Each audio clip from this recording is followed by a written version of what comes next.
It's the end of the day with Ray. Hello, my friends. Hey, today we're going to talk about subscription printing. Oh my gosh. I went to the BTA last week, and there I am watching some presentations, and somebody pulls up this slide in their presentation. We've all seen it, right? Coming soon from Kyocera, $49 a month, $68 a month, all you can eat, all you can print, flat rate, one rate, subscription rate. Holy smokes, you'd think the world was going to end. An OEM, they're going to ruin the marketplace. They're going to destroy the dealer channel. Holy smokes, what are we going to do? Well, what you should have been doing over the last 18 months, figuring out how to bring a printer, an MFP to the marketplace on a one-rate program. You had 18 months to do it. The world was sleeping. What did you do? You didn't do that. You didn't figure out how to build e-commerce platforms. You just sat around and thought that the 1990s would last forever. And sooner or later, the pandemic would end, and you'd be able to have all these same relationships with your OEMs that you had before the pandemic, and everything would be just hunky-dory. Well, guess what? You missed that one. You screwed up big time. You see, the OEMs, they're going to sell their hardware with you, beside you, without you, through other means. They make things to sell into the marketplace. And the OEMs are going to go where the customers are going. It's so ironic to me that we always hear the dealer saying, or we hear that hockey quote my friend Rick Lambert will say a lot of times. Go where the puck's going, not where it's been. Well, you know what? If our industry was going where the damn puck was going, we'd all have subscription programs. We'd all have e-commerce sites built, ready to go, running. People buying through them. Selling into the marketplace subscriptions. But no, we're still screaming about it. We're still trying to hang on to the dealer model. The dealer model broke, folks. It's over with. The pandemic just kind of punched it, gave it the last punch, the last stab in the heart, if you will. The dealer model's broken. It's never going to return to that 2000 model. And the OEMs aren't stupid. The OEMs, whether they're Kyocera, our friends over at Xerox, Lexmark, they're all going to be coming out into the marketplace with alternative solutions for the end users to acquire that equipment. That's just a fact of life. Now, when I talk about subscription printing, my friends, I am damn sure not talking about the lunacy that HP claims they're doing in people's houses. I'm not talking about $1.99 subscriptions, 6 months free. I'm not talking about telling the whole world how you have 15 million subscription print customers. Of course, you never tell anybody how many are active and all of that. I beat HP up a lot about that, but it's the truth. That's not the business I'm talking about. I'm talking about the business of business, okay? The dealer network sold to businesses solutions to allow them to print, store, manage documents, right? That's what we do.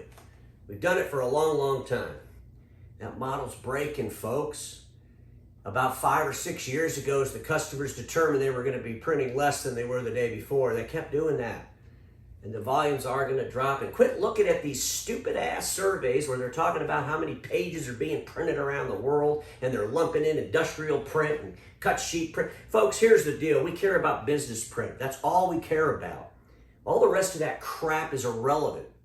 Because without the business print, without that business community buying our services, we're out of business. We're not going to live off the fringes. It's not about document management. It's not about any of that crap. Those are just add-on things that we deliver with our print business. So we have to substitute the revenues that we're losing from that business print, right? We have to recreate ways customers are going to buy our business equipment, its supplies, and its services. Subscription programs, flat rate programs, being a differentiator from the guy or gal in the marketplace next to you or the OEM. Folks, these OEMs are not going to slow down in how they go into the marketplace. They're probably going to outmaneuver you. You know, we used to always say the dealers are quicker on their feet. The dealers can get into the marketplace. They can do things. They can invent things. They can create a new way to do things a lot quicker than the OEMs. I'm questioning that. Because we still have people trying to go to school and learn how to build a machine without a meter. This is just insane. This is insane. You know, about 3 or 4 years ago, I started talking about cost awareness-based billing.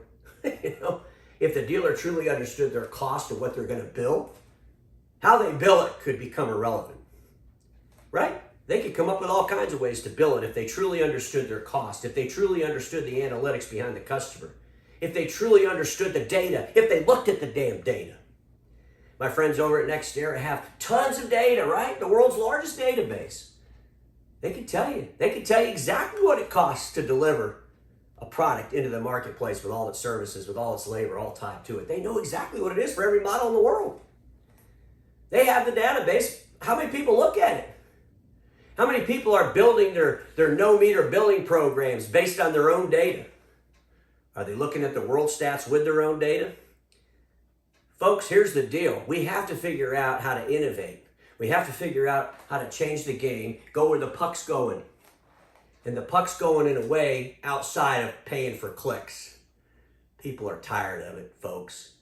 The model's broken. 5-year leases, prematurely upgraded, overspecking, overselling A3s, all the crap I've been talking about for the last 3 years. That model's broken.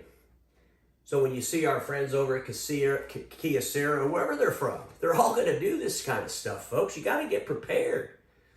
It's not about, getting all upset and we want to try to stay where we're at. We want to build the way we always did. And we want to be able to go do the 5-year lease, prematurely upgraded. If you're that kind of a dealership, I would seriously consider selling. Probably not going to get a lot for it because, who's going to buy a dealership based on just print only with attitudes that were formed in 1990? Probably not a whole lot of buyers in that market.